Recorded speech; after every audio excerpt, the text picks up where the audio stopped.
Welcome to Coach My Wellness, a weekly show dedicated to bringing you information about healthy habits and behaviors just for the health of it. Here's your hosts, Joanne and Tammy.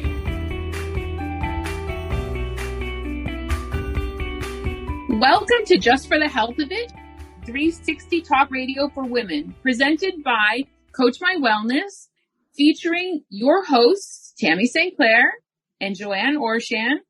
And we want to get started today talking with you about peak performance and how in order to move and have the life that we dream about, we have to be healthy. We have to be at our most well in order to perform well, to be able to come and go, to take those trips, to build those things, to spend time with your kids, with your grandkids, all of those things that you've been planning as you go through your life, or to even just spend the weekend playing catch with your kid outside or running from this dance recital to that dance recital to this piano thing. It just takes a lot out of us. So we wanted to just talk today about peak performance and having that peak wellness that our health needs. It's very interesting, Tammy. This week, I was speaking with a client who's fairly new to coaching with me. And one of the things that she kept referring to was, I've got this in the bag. I work out all the time. I don't need to work on my physical activity. And yet she was really stuck on the fact that she's unable to lose any weight. And I kept saying to her, just remember that your movement piece is only one part of the puzzle to optimal wellness, that you cannot out-exercise a poor diet. And diet in the sense of not being on a diet, just using diet as a term as far as your style of eating. Right, the style of eating that we have. And so many people think about that, well, if I only started doing this, or I only started doing that. And it's really about what we always talk about, balance. It's about all different, as you know, I say this all the time, pieces of the puzzle that are put together that give us that sense of balance so that we can sail through life with ease. And of course, being consistently consistent is always that piece that will come back together for what it is that we need to do for ourselves. Does anybody ever say to you, oh, just tell me what to do? They want that prescription. They want us to give them that prescription about, oh, I'll just do this or just do that. Yeah, I mean, of course they do. And the bottom line is this, that to me, that doesn't empower somebody to really take control of their own destiny. I truly believe that we need to empower our clients so that they can utilize what they know that has worked best for them in their lives and clarify the different pieces that can help them to optimize where they are in their health and wellness journey. And realizing that there are so many people that begin their journey toward healthy practices thinking that just the physical movement piece is going to be enough. And although habitual movement can help us feel better or work better or maybe sleep better so that we can be better versions of ourselves, there is a lot more that goes into the complete package of optimal health and wellness. So in thinking about the importance of exercise and physical activity and less sedentary living, that is truly an important piece that can motivate you to incorporate other areas into your life. But just think about a lot of different pieces that we need to put together in order to optimally function and reach the goals that we're attaining for ourselves in health and wellness. So can you talk a little bit about focusing on some personal behavior choices rather than following exactly what I tell you to do, in realizing that everyone is unique and needs to develop their own plan? Well, we all know that something that works for one person doesn't necessarily work as well or as easily for another person. So when someone says, oh, just tell me what to do, it continually pushes the responsibility for the choices to the outside. I'm choosing to have yogurt and fresh fruit because Joanne, my coach, said so, or because my doctor, my surgeon said, or their dietitian said, I should be having this or that. And so it takes us out of the seat of decision making, out of the locus of control, and moves that locus to someone else, to someplace else. So we kind of make our own space for our own excuse. Oh, well, I couldn't. Oh, well, I wasn't at a place where I really had access to that. I can't tell you how many times I hear people will say, oh, I was at this thing and there was nothing there that I could eat. So I ate this instead. And I kind of look at them and I'm like, you don't seriously think I'm going to believe that, do you? Because even if you're stopping at the gas station because you're on a road trip, they have more in the gas station cooler box than just the potato chips and the tuna fish sandwich that's all loaded with mayo and stuff. And I look at them and I'm like, really? You must think I was born yesterday, because it's such I can't make good choices because something else.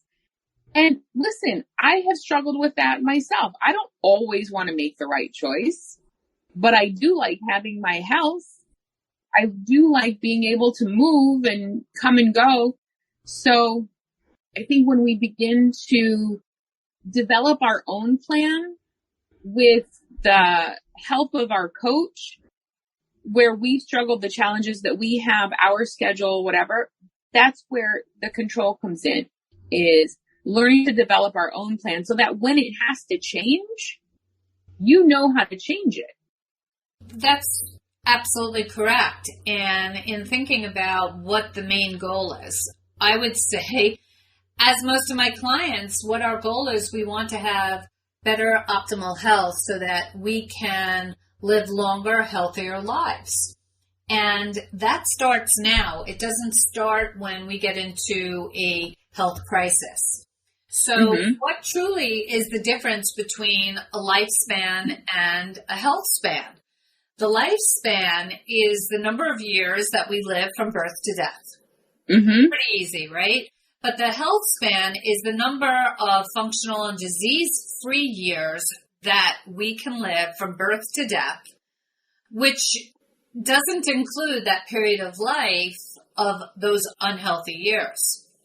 Right. Well, when we have those unhealthy years, you can't really do anything. I mean, I think about my grandmother who had diabetes, and then the diabetes affected her eyes.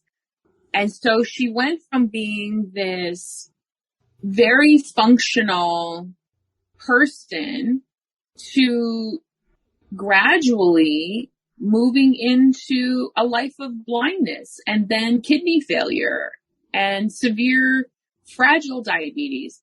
Or even my dad, who also had lots of health issues. Yeah, you were alive, so it counts in your lifespan. But there were so many times that they were so frustrated because we'd all want to go do something, go to an air show, go to a park, and they couldn't go. And so then nobody went. And then they felt even worse because they were the ones holding everybody back. You know, in 2015, I had gotten a phone call from my mom when my parents were living in Florida. I live in New York. And my mom had expressed to me that my dad was not doing well. Wasn't really quite sure what that meant at the time. But my dad was suffering from Parkinsonian illness symptoms. My dad also was in the throes of Lewy body dementia, which we didn't know at that time. And my husband and I moved my parents up to our home in New York so that we can oversee their medical care for the duration of their lives. And I was the primary caretaker for both of my parents as they were aging rapidly, declining in health, and eventually passing while living with us. And so much of my passion for where I am at right now in my coaching is truly making this decision that I want to do everything possible in my life to be accountable to me, to make sure that I'm doing that all that I can do to really have a longer, healthier life, trying to skip some of the genetic components that I might not have any control over.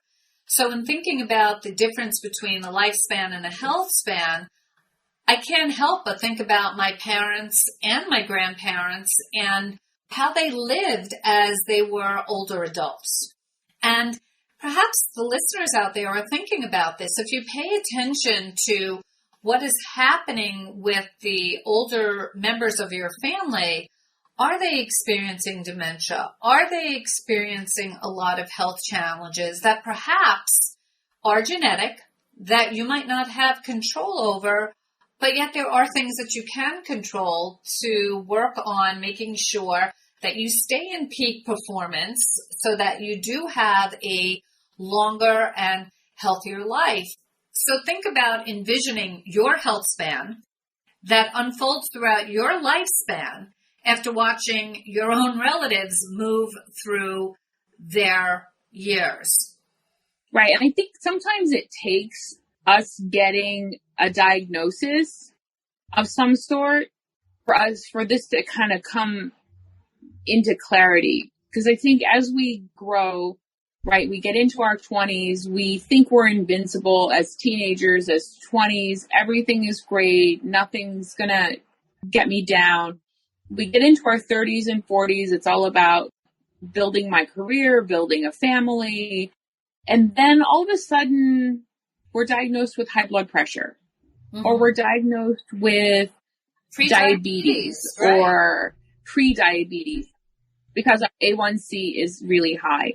And a lot of people just think, oh, well, that's in my family.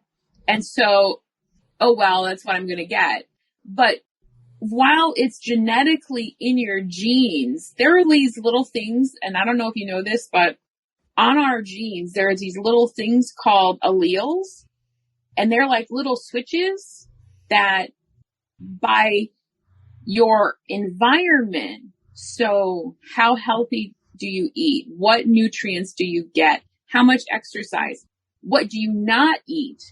Those alleles on the ends of our genetic makeup, you can turn on and off, and you can keep all of those genetic diseases turned off so that they don't show up earlier in our lives. I mean, I don't know about you. Right. I mean, Tammy, if you think about 60 to 90-year-olds, for example, if you're living with disease from 60 to 90 years old, that is not a quality health span. Where in contrast, if you in your 80s had a compressed few years of some health challenges, most likely you've had a high quality health span throughout your life because you're not living with disease related issues for an extended period of time. So in thinking about that, your health and habits today really do dictate which of these paths you'll go down later in life. Right. I mean, my father had his first heart attack at 39. Wow. He died at 67. So his early onset disease, it came early and it ended his life before he even turned 70. So it's sort of like when I was aging and I turned 40, I was like, oh my God, I have to go see the cardiologist because that is not going to be my life. Because I didn't want that. I didn't want to be 67 and facing peritoneal dialysis and severe diabetes and heart disease and cardiovascular disease. It's not the life that I wanted to live because I saw him slowly become not who he was because he couldn't stay out in the garage and work on cars, couldn't do things like that. And as we talk about this, it is so reflective of the illness to wellness continuum. So why don't we just talk about that a little bit so we can explain that with some more clarity for our listeners today. Past generations had often defined the state of health as the absence of disease, but it's so much more than that. If you think about the wellness as a process of making choice for a more successful longevity and existence, there are several steps that really should be followed in order to help one to make the best choices that are possible. So, of course, the first thing would be to assess, to really look at this illness to wellness continuum, and then foundational work on yourself. That's what we're talking about here. It's that self-awareness piece of making a conscious decision for change in order to have a healthier life. And then, of course, setting that focus on what are our goals, identifying what they are, which we've talked about numerous times in our various podcasts, because it all starts with scaling and setting what your goals are. And, of course, identifying habits that develop in response to your environment. What are they? And how do we change our behavior? And, of course, that deeper work on ourself, which will lead toward that lasting behavior or lifestyle change. There are so many different parts of this puzzle that go into putting things together to have a full plan. So in the wellness paradigm, if you think about the center, which is the neutral point here, if you go all the way to the left side of that in talking about premature death, whether it's a disability that you have or symptoms that you might have, or what are the signs of illness, that is something that is on that left side where you need some help, where you need some change. Right, and that's the traditional medical model, right? Where you go to the doctor and they prescribe medications to mitigate the signs and symptoms of disease versus a wellness model where you are aware, you're educating yourself, you're growing, and it's not that you don't ever go to the doctor, but you're managing your health in a way that you don't need to go to the doctor because you're not managing some disease. So the first level of that piece of the puzzle is the lifestyle or the behavioral level. So that will include things such as what to eat, how to move, letting go of stress, getting better sleep, and perhaps preventative accidents that might happen. And if you chip away at that first level and start working on improving behavioral aspects of health, that can help you to deepen your further delving into the psychological or the motivational level, which could help to improve your longevity. Right. But do you ever hear people say, oh, well, those things don't really work. Meditation doesn't really work, or just kind of mindfulness or any of that. And yet we have more and more research that shows that those things do work in helping us prolong our wellness years, the years of our life without disease. So if you dive below the surface to really dig into discovering different connections between eating well and movement, as well as the socialization and perhaps even enjoying a vacation or a new social experience as we are re-entering into the world, all of those options make up your health and wellness over your lifespan. To maintain a lifestyle change, we have to understand why we are making change. And that requires really digging into the cultural, the psychological, the motivational, and even spiritual levels of well-being. Because overall changing wellness behaviors is complex.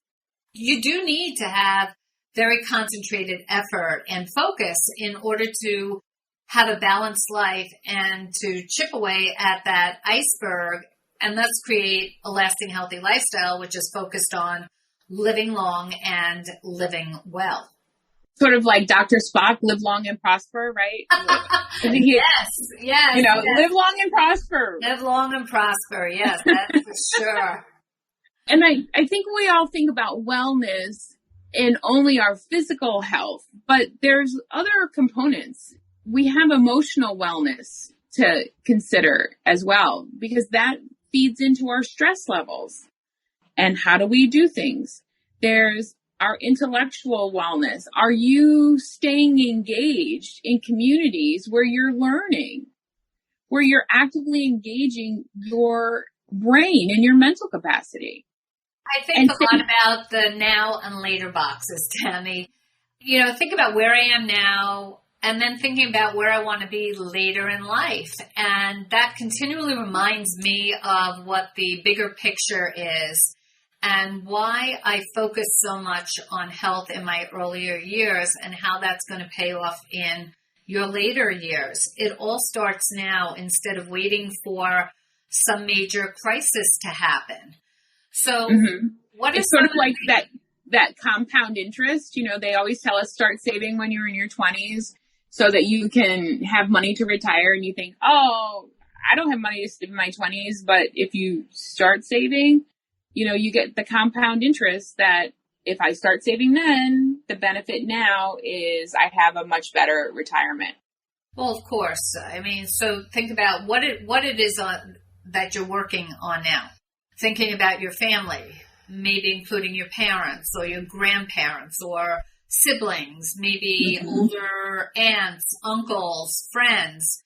And I think about the family because to me that's more of the genetic component of being able to see the patterns that have developed within our family tree.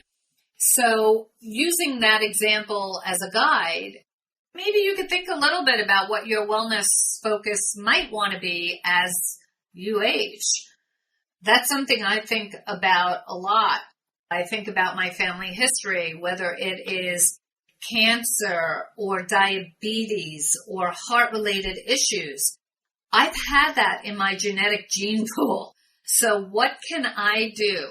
Well, number one, I can focus on moving more to keep my body in better physical form. I can think about making better choices in my eating patterns so that I do keep away from some of the foods that have been shown to affect disease state. I have worked on for years sleep, which is so important for repairing the body and healthing. All of those things keep me in better performance. And I have to believe that even if there is something in my genetic gene pool that I might not have any control over, there are things that I do have control over. So those wellness pieces and life values really do go hand in hand with each other. And that's kind of like where we have to think about, again, taking that locus of control and bringing it back to us, as opposed to continually pushing it out to someone else. Oh, I ate that because... So this is a famous one, right? Married couples, once they get married, they both tend to gain weight. And it's because, oh, well, my husband wants ice cream at night, so I eat it with him. Or he always has this, so I eat it with him. Or the husband says, oh, but my wife, she's such a good cook. I can't not eat the whole thing. I don't want to insult her.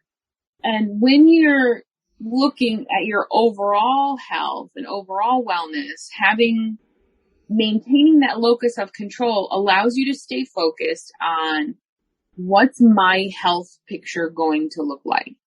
Right. So the components of wellness, as you said before, really just get classified into, I'd say, pretty much 8 major areas. So the first one would be physical wellness, which is not only about being active and fit, but also being able to move and to function effectively. And then you have emotional wellness and our ability to carry out our day-to-day activities. And then, we can sail into intellectual wellness. People who possess good intellectual wellness are people that are lifelong learners who focus on growing throughout the lifespan. And as I've said, Tammy, so many times that we can give all of the education that we can to our listeners and to our clients, yet it's really up to you as your own advocate for transformation. Otherwise, the information just sits in your head.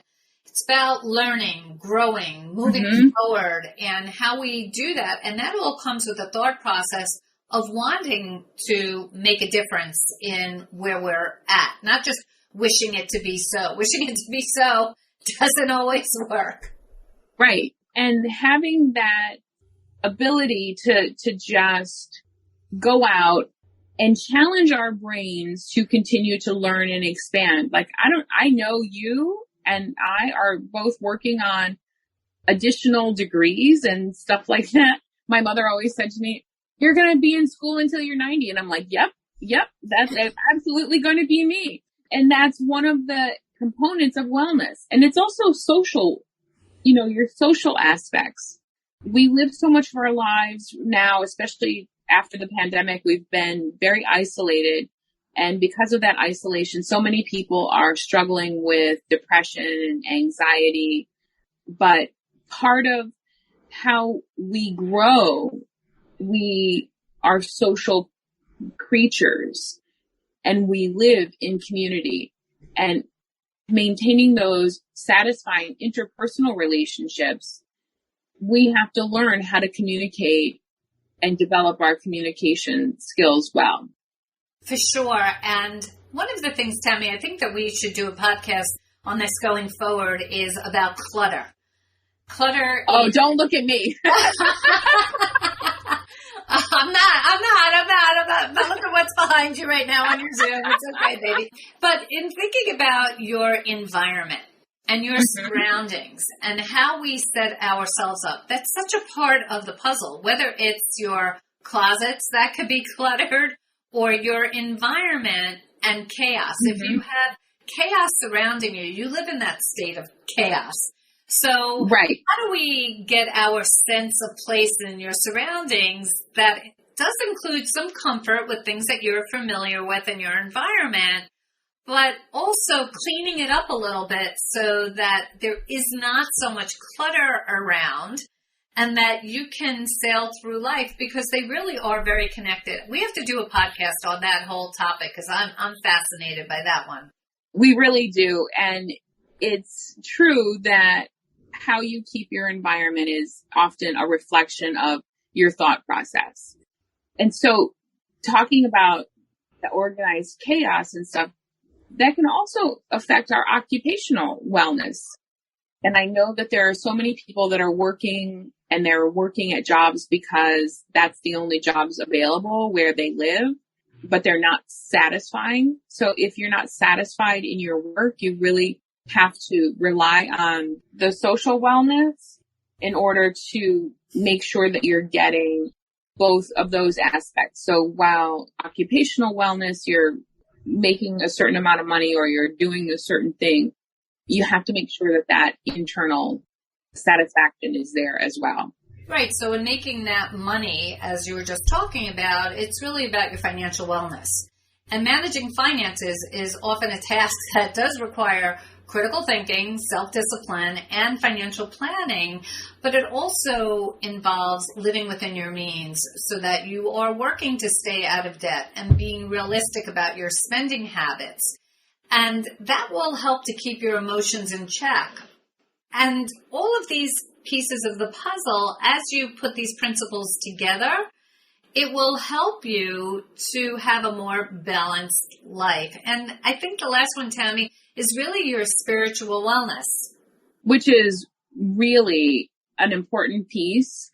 I think we think of spiritual wellness as, oh, I don't go to church or synagogue or mosque. I don't do that. I grew up with that and I'm not interested in that.